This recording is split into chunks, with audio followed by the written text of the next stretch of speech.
Hey, what's up? And welcome to the next episode of Navigation in Xamarin.Forms and ReactiveUI. So, in this video, we will start implementing the navigation and the example that I have showed you in the previous video. So let's get started.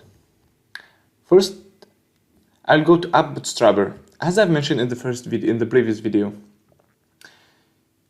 the first thing you should have is IScreen, an instance of IScreen. This IScreen contains a router that manages the whole navigation process. You can host this IScreen inside a page or a type called RoutedViewHost. It's a class inherited from page provided by ReactiveUI. You can host this IScreen inside RoutedViewHost page, and then from IScreen you can pass this instance of IScreen to every view model. Then you can navigate using the router property inside the IScreen to navigate between pages. So let's see. The instance of IScreen is going to be this app bootstrapper. So first I will inherit from reactive object and I will implement IScreen. Implement this interface. As you can see, it only has one property called router that has everything we want from commands, collections, properties, and methods to implement the navigation process from VeiwModels.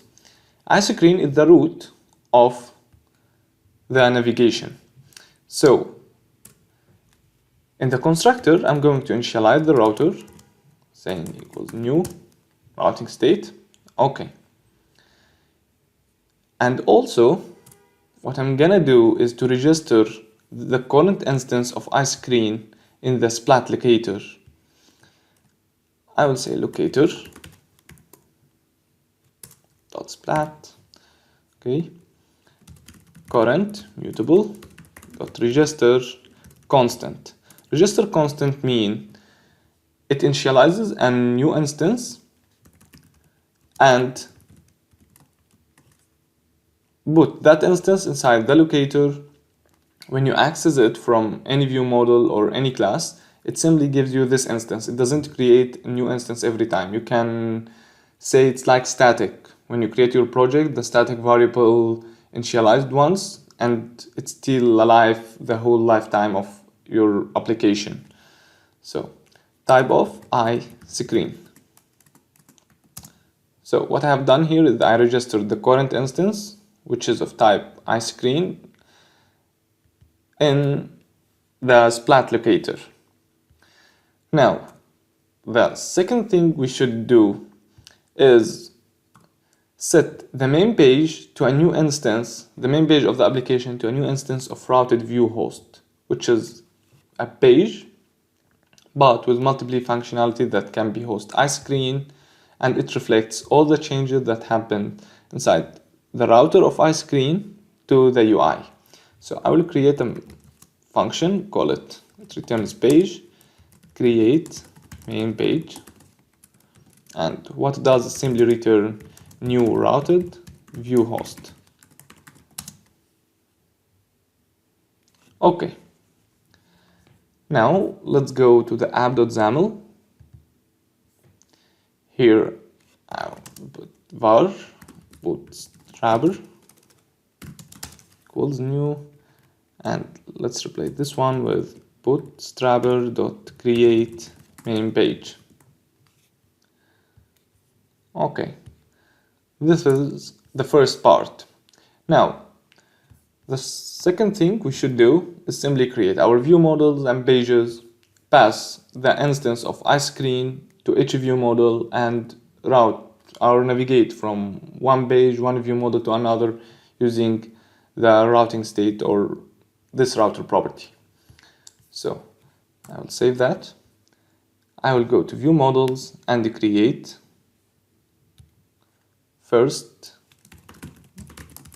view model at OK,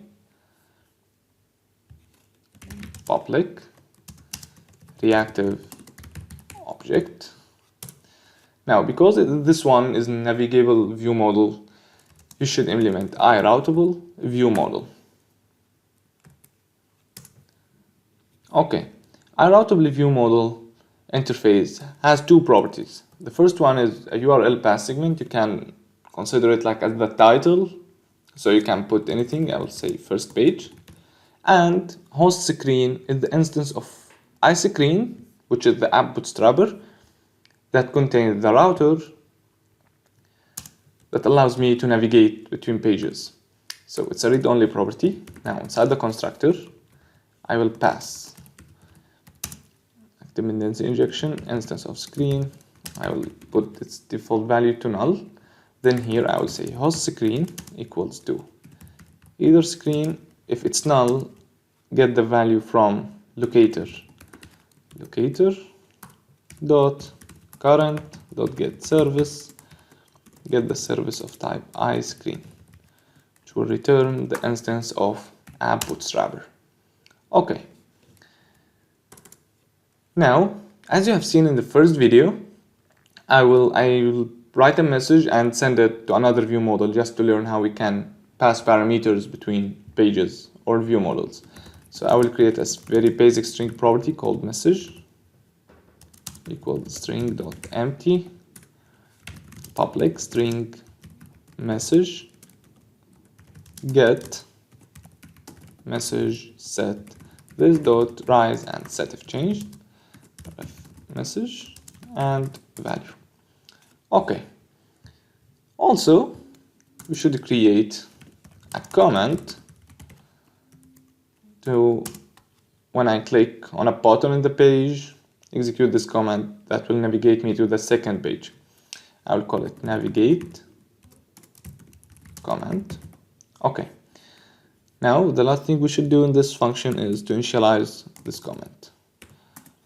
Navigate comment equals reactive comment dot create, but this time I will use create from observable, because when I will execute this command, it's going to check the host screen, access the router of it, and router has a command called navigate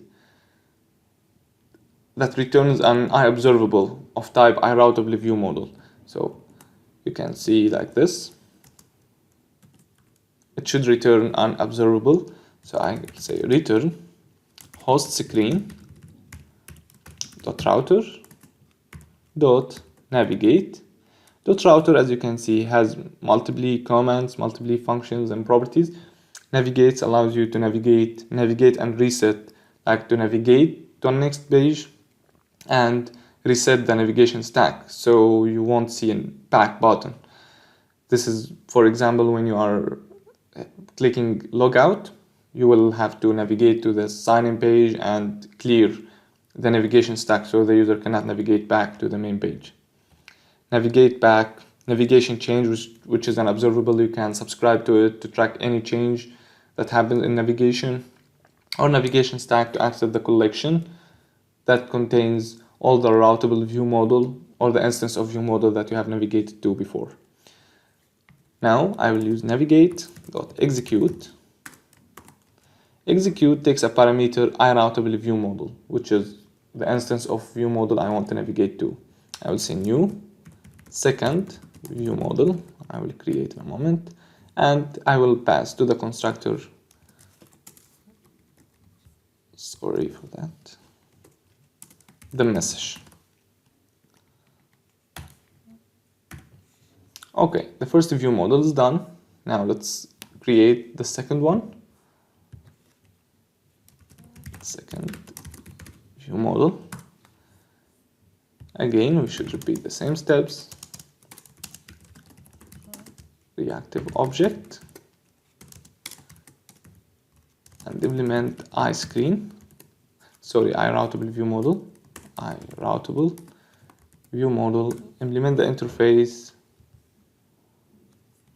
And here, second page.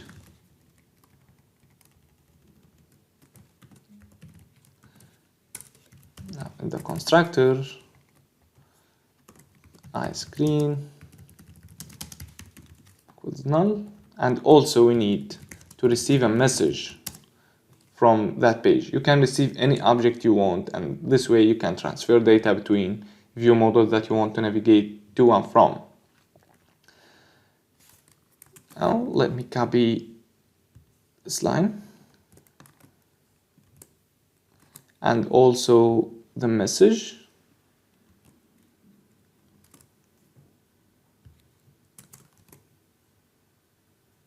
Okay, that's it. And you can say message equals to message. In this way, you can create as many view models as you can, and you can navigate very simply and straightforward like this. Now, after we have created our view models, we should go to the last step and create the pages. Here, click Add New Item, add a content page. I'll call it First Page. Okay, as usual, let's import ReactiveUI.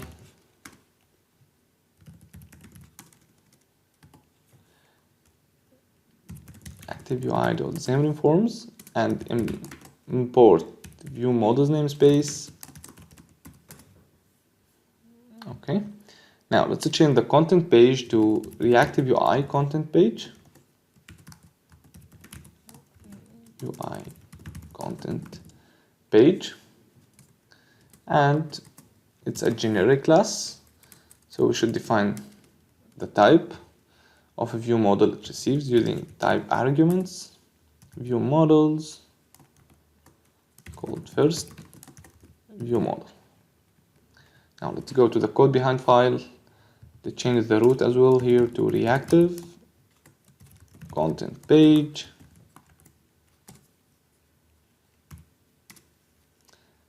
And also should define the type first view model.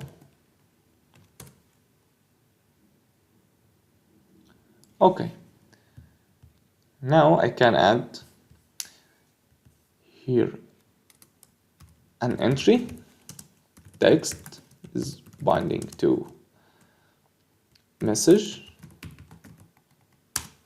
Also margin to placeholder. Set the placeholder to enter message to second page, and that's it. Here, create a button, go to second page, comment, binding to navigate, comment, the margin of 2. Here, the first page is ready. Let's set here binding context equals to new to view model and equals to new first view model. Okay, that's nice. Now we should create the second page.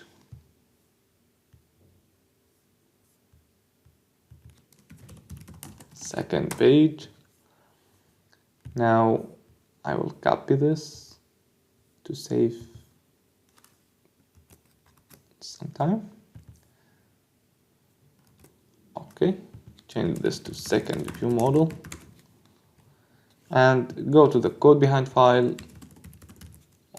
Again, reactive content page, second view model. Here, binding context.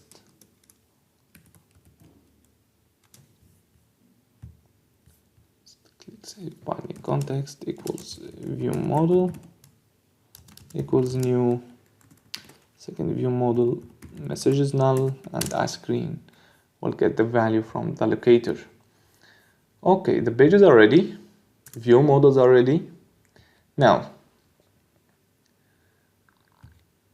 just before we run the project, I should go to the app bootstrapper. As you can see here, I have set the main page of the project to the RoutedViewHost that reflects all the navigation process that happens inside the router. As you can see, router here in the first view model navigates to the second view model and etc. Two things I should do here before I run the project. First, I should register an instance of those pages with an associated view models. And also I should just navigate to one of those pages. So I will say router.navigate. It's like setting which page is gonna be the first page to show to the user when it runs the project for the first time. Router.navigate.execute new first view model.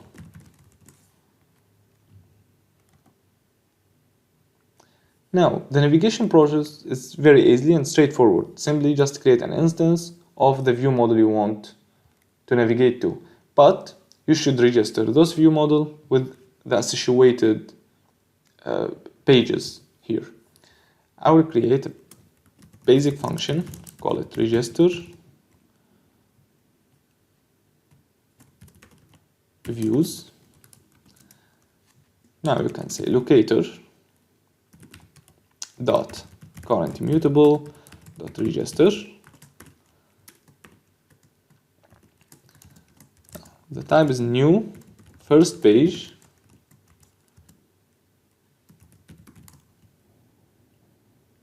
Type of IView4.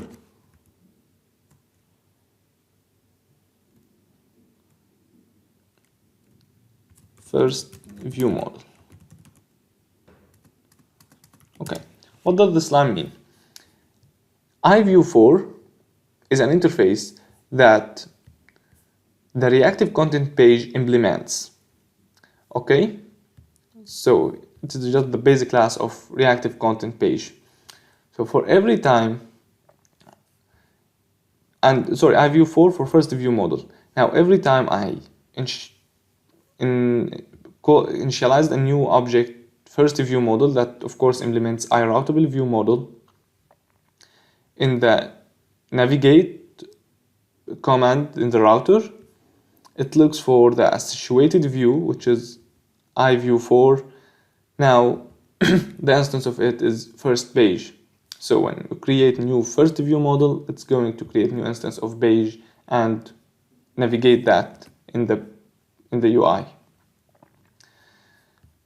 Now the second page is IView4 second view model. Actually, there is a function called the locator dot current immutable dot register views for view models. It's a very basic function that you can simply pass it an assembly to it. I will pass the current assembly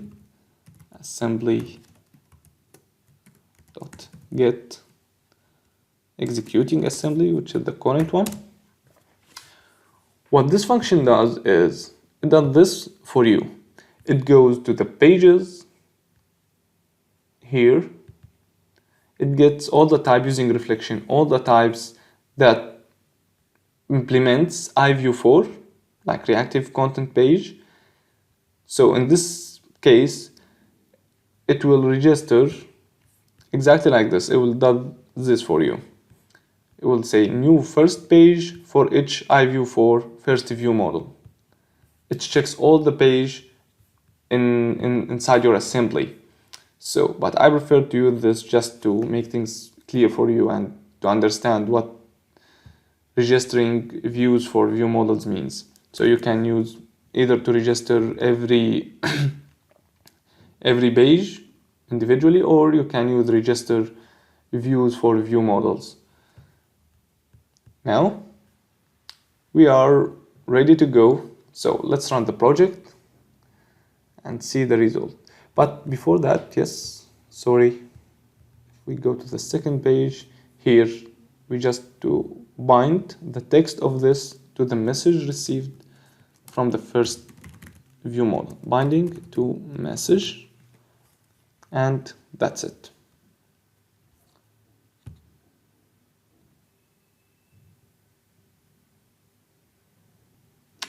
Okay, object reference not set to an instance of object. Okay, Sorry, we haven't called the register views in the constructor.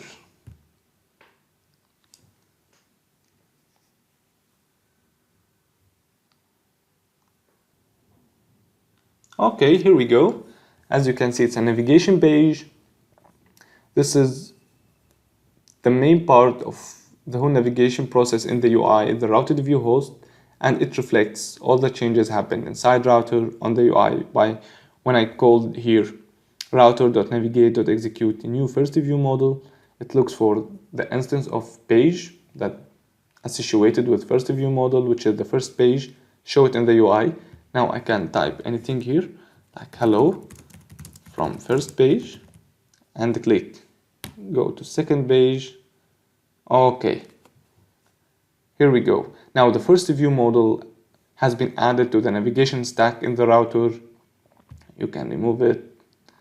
As you can see here, you can add multiple views, navigate from one to another, navigate using navigate and reset, navigation stack, and whatever. Actually, for me, navigation in reactive UI is a very, very interesting part because it just needs a little bit initialization at the beginning. But when you are working in a huge project that you have multiple views, multiple pages, multiple view models, great number like 15, 100 page, the process is very straightforward and very clean. Because if you look at your view models, like you can handle everything simply from your view models. You don't need to write any, even call a function from the code behind file or do anything that maybe can affect your view models in a bad way or make it specific for specific platform or sort of application. But this code can be used in Xamarin.Forms, UWP, WPF, or any XAML-based application. Thank you so much for watching. Hope you liked this video. Please, if you like this video, don't forget to hit the subscribe and like button. And you can find the current code on GitHub. I will put the link in the description box below. Also, if you have any questions, don't hesitate to put them in the comment box. I will try to respond as soon as I can. In the next video, we will talk about collections or data collections in reactive UI. Thank you.